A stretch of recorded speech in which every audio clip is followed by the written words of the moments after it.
स्वागत है आप सभी का एजुकेशन ऑफ आयुर्वेदा पे। आप सभी को पता है कि आपके भेषज कल्पना के कुछ इंपॉर्टेंट टॉपिक का डिस्कशन यहाँ पे हो रहा है और पंच कषाय में मैंने पंच कषाय कल्पना भेषज कल्पना के अंतर्गत मैं आपको बता रहा हूँ, जिसमें स्वरस कल्पना और कल्क कल्पना मैंने आपको बता दिया, कल्क निर्माण विधि भी मैंने आपको बता दिया है।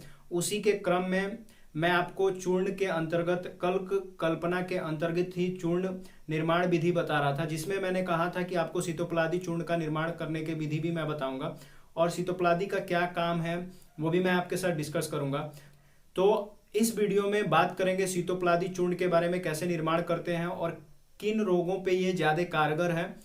तो वीडियो में लास्ट तक बने रहिएगा। चलिए टॉपिक की ओर चलते हैं डायरेक्टली। तो देखते हैं जो सीतोपलादी चूर्ण है उसको बनाने के लिए किन किन औषधियों की आवश्यकता होती है। तो मैंने यहाँ पे साफ लिखा हुआ है, आपको सारी चीजें मैं स्टेप बाय स्टेप बताने वाला हूं। तो सबसे पहले तो हमें ध्यान में रखना है कि सीतोपलादी चूर्ण बनाने के लिए 5 औषधि द्रव्यों की आवश्यकता है, जिसमें से अगर देखें तो एक मिश्री को छोड़ दें अगर, तो मिश्री छोड़ करके हमें 4 ही औषधि द्रव्यों की आवश्यकता है।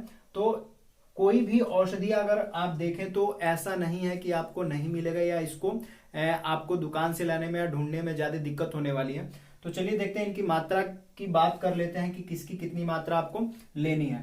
तो मिश्री आपको चाहिए। अब मात्रा आप अपने निर्माण के रूप में मतलब कितने हिसाब से कितनी मात्रा में बनाना चाहते हो उसके हिसाब से आप ले सकते हो, लेकिन ध्यान में रखना है मैं जो यहाँ पे बता रहा हूं इस मात्रा को मैंने जो ये मात्रा जो बताई हुई है उसके सामने मैंने भाग भी मेंशन किया हुआ है कि अगर आप मिश्री लोगे तो आप कितनी भी मात्रा में अगर औषधि निर्माण कर रहे हो तो ध्यान में ये रखना है कि जो भाग यहाँ पे मेंशन किया है उसी भाग के क्रम में आपको दवाइयों की औषधियों को बांट देना है। तो जैसे मैंने यहाँ पे मिश्री की मात्रा लिखी हुई है 1 किलो 600 ग्राम, मतलब कि 1600 ग्राम मिश्री आपको लेना है। तो यह औषधि द्रव्य का 16वां भाग है, मतलब कि जितनी भी औषधियां आपको लेनी है उसका 16वां भाग, मतलब 16 गुना आपको मिश्री लेना है। तो जैसे 1600 ग्राम है ये, तो ये 16 भाग हो गया मिश्री का 16 भाग। उसी तरह से वंशलोचन आपको लेना है, तो इसका आधा, मिश्री का आधा आपको वंशलोचन लेना है। तो आधा मतलब 800 ग्राम और यहाँ पे भाग लिखा गया है 8 भाग। उसी तरह से बड़ी पिपली लेनी है, छोटी पिपली नहीं लेना है, बड़ी पिपली लेनी है। तो बड़ी पिपली 400 ग्राम और 400 ग्राम अगर भाग में देखें तो 4 भाग मैंने लिखा हुआ है। वो औषधि जो आप बना रहे हो उसका चौथाई भाग आपको, मतलब कि चौथा भाग ये रहेगा। उसी तरह से छोटी इलायची 200 ग्राम, मतलब कि 2 भाग आपको लेना है। उसी तरह से दालचीनी अगर देखें तो दालचीनी आपको 100 ग्राम लेना, मतलब कि इस 16वें भाग का एक हिस्सा आपको लेना है, मतलब कि 100 ग्राम हो गया आपको दालचीनी लेनी है। तो जो मात्रा बताएगी इसको ध्यान में रखना है, क्योंकि बिना मात्रा का ध्यान रखे अगर आप औषधि निर्माण करते हो तो फिर वो काम में नहीं ली जा पाएगी और सही तरीके से अपना काम वो नहीं करेगी। तो जो भी मात्रा आपको बताई जा रही है उसी मात्रा के अंतर्गत आपको औषधि द्रव्यों को लेना है और उसी हिसाब से आप औषधि बनाएंगे। अब बात करते हैं विधि, किस हिसाब से इसको बनाएंगे, कैसे आप इसका निर्माण करेंगे। तो सबसे पहले अगर निर्माण करना है तो जितनी भी औषधियां आपने ली हुई है सबसे पहले तो हम उसे बिना जितनी भी औषधियां ली गई हैं सबसे पहले तो उसकी तौल होनी चाहिए। अच्छी तरह से नाप तौल करने के बाद से जब आपको लगे कि नहीं जो मात्रा मैंने ली है वो उसकी तौल अच्छी तरह से हो गई है और जो बताया गया था उसके हिसाब से ही आपने तौल ले लिया है, तो सभी औषधियों को अलग अलग आप अच्छी तरह से सील बट्टे पे या ग्राइंडर पे, अभी तो ग्राइंडर हो गया, पुराने समय में लोग सील बट्टे का या खरल का यूज करते थे, ग्राइंडर में भी आप पीस सकते हो। अच्छी तरह से आप उसको पीस लेंगे। पीसने के बाद सभी औषधियों को अलग अलग पीसना है। मैं फिर से कह रहा हूं, सभी औषधियों को अलग अलग पीसना है, एक साथ नहीं पीसना है।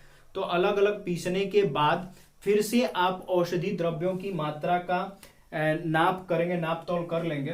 तो जब तौलोगे तो मात्रा में अगर डिफरेंस दिखता है तो फिर से इसके हिसाब से आपको मात्राओं को बराबर कर लेना है। तो एक बार तौल लेंगे अच्छी तरह से। तो मात्रा देखने के बाद से सारी चीज अगर आपको सही लगती है कि नहीं 1600 ग्राम अगर था, तो अगर इसकी मात्रा घटती है तो ये भी आपको घटाना पड़ेगा, ये भी घटाना पड़ेगा, ये भी घट जाएगा और ये भी, तो सभी घटेंगे और बढ़ेगा तो सब बढ़ेगा। तो ये चीज ध्यान में रखना। और सभी पीसे हुए जो भी औषध द्रव्य उनको लेने के बाद से सबको एक साथ मिला देंगे और मिलाने के बाद से आप इसको किसी शीशी में भर करके रख सकते हैं। और कभी भी अगर हम सीतोपलादी चूर्ण है तो उसका अगर प्रयोग करते हैं तो मात्रा का सबसे ज्यादा ध्यान रखना है, कम से कम 1 मासा और ज्यादा से ज्यादा 4 मासे का प्रयोग करना है। और अगर उस तरह से अनुमानतः अगर आपको बता दें तो आधे चम्मच शीतोपलादी चूर्ण का प्रयोग आप कर सकते हैं। उसी तरह से अगर प्रक्षेप द्रव्य की बात करेंगे, प्रक्षेप कौन सा प्रक्षेप द्रव्य प्रयोग में लेना है, तो आप इसको शहद और घी के साथ प्रयोग में ले सकते हैं। और पहले ही मैंने कल्क निर्माण जो बताया था उसमें मैं पहले ही बता चुका हूं कि जो भी शहद या घी जो भी प्रक्षेप आप प्रयोग करते हो कल्क औषधि के साथ, तो उसमें उसकी मात्रा दुगनी हो जाती है। तो अगर यहाँ पे आपको 1 से 4 मासा अगर मात्रा बताया जा रहा है चूर्ण की, तो आप यहाँ पे प्रक्षेप द्रव्य में शहद और घी जो है दुगुना, मतलब कि 1 अगर मासा कह रहा है तो 2 मासे शहद और घी प्रयोग करेंगे, अगर 4 कहा जा रहा है तो 8 मासा प्रयोग में लेना है, मतलब कि दुगुना प्रयोग में लेना है। अब बात कर लेते हैं कि जो शीतोपलादी चूर्ण है किस किस काम में आता है। तो सामान्य सा अगर आप आयुर्वेद के स्टूडेंट हो या कभी भी अगर आपने शीतोपलादी चूर्ण का प्रयोग किया होगा मार्केट से ला करके, तो आपको बस इतना ही पता होगा कि हम इसको खांसी में ही प्रयोग में ले सकते हैं, लेकिन ऐसा नहीं है। शीतोपलादी चूर्ण है एक बहुत ही अच्छी औषधि है जो कि मंदाग्नि पे भी काम करता है। मंदाग्नि का मतलब अगर भूख नहीं लगती है, जठराग्नि जो है उसकी जो अग्नि अगर ज्वलित नहीं है, मतलब कि भूख अगर कम लगती है, तो उसमें भी आप शीतोपलादी चूर्ण का प्रयोग कर सकते हैं। मंदाग्नि में भी काम करता है, ये सभी पित्त विकारों में काम करता है, अम्ल पित्त आदि में भी काम करता है। अम्ल पित्त आदि का मतलब अगर अजीर्ण वगैरह है, गैस वगैरह ज्यादा बनता है, इंडाइजेशन रहता है, तो उसमें भी शीतोपलादी चूर्ण लिया जा सकता है। राजेश क्षमा में भी प्रयोग करते हैं, राजेश क्षमा मतलब टीबी में भी इसको प्रयोग में लिया जा सकता है, और मैंने पहले ही बता दिया मंदाग्नि में भी इसको प्रयोग में कर सकते हैं। ऐसे बहुत सारी ऐसी बीमारियां जिनमें शीतोपलादी चूर्ण का प्रयोग करते हैं, लेकिन मात्रा का ध्यान आपको रखना है। और प्रक्षेप द्रव्य का भी प्रयोग जो कर रहे हैं उसका भी ध्यान रहना चाहिए, क्योंकि मैंने पहले ही बताया शहद या घी के साथ ही शीतोपलादी चूर्ण को प्रयोग करेंगे, और जितनी चूर्ण होगी उसके हिसाब से आपको प्रक्षेप द्रव्य का भी प्रयोग करना है। तो शीतोपलादी चूर्ण के लिए जो भी औषध द्रव्य बताए गए हैं और जो प्रयोग करने वाली जो बीमारियां हैं, व्याधियां हैं, वो बताई गई, वो सारी चीजें यहाँ पे आपके सामने रखी गई है। आप चाहें तो अपने याद रखने के लिए, इस पे नोट्स तैयार करने के लिए आप इसका एक स्क्रीनशॉट ले सकते हैं।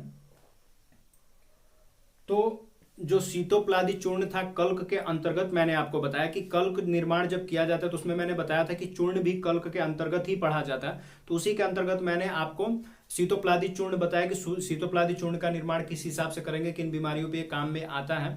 तो आशा करता हूं कि जो शीतोपलादी चूर्ण निर्माण विधि मैंने बताया है, तो आप प्रैक्टिकली टर्म को मजबूत करने के लिए अपने घर पे बना करके इसको तैयार करेंगे और प्रयोग में भी लेंगे, दूसरों को भी प्रयोग करने के लिए प्रेरित करेंगे। और जो औषधि निर्माण आप घर पे करोगे उसमें मात्रा का विशेषकर ध्यान रखना है, तभी आपको विशेष लाभ मिलेगा। वीडियो में लास्ट तक बने रहने के लिए आप सभी का बहुत बहुत धन्यवाद। जो चैनल पे नए हैं चैनल को सब्सक्राइब करें, और ऐसे स्टूडेंट जो जिन्होंने अभी तक मेरा चैनल सब्सक्राइब नहीं किया है उन तक आप वीडियो को शेयर कीजिए, पहुंचाइए। और मेरी वीडियो सबसे पहले पाने के लिए आप बेल आइकन को दबा दीजिए ताकि मेरी वीडियो सबसे पहले मिले और अप टू डेट रहें आप। और जो चीज़ें नहीं समझ में आती है आप कमेंट कीजिए, मैं आपके कमेंट के आंसर देता हूं। तो जो भी कंफ्यूजन अगर दिमाग में रह गई हो कोर्स से रिलेटेड या टॉपिक से रिलेटेड, तो आप कमेंट कीजिए। बहुत बहुत धन्यवाद।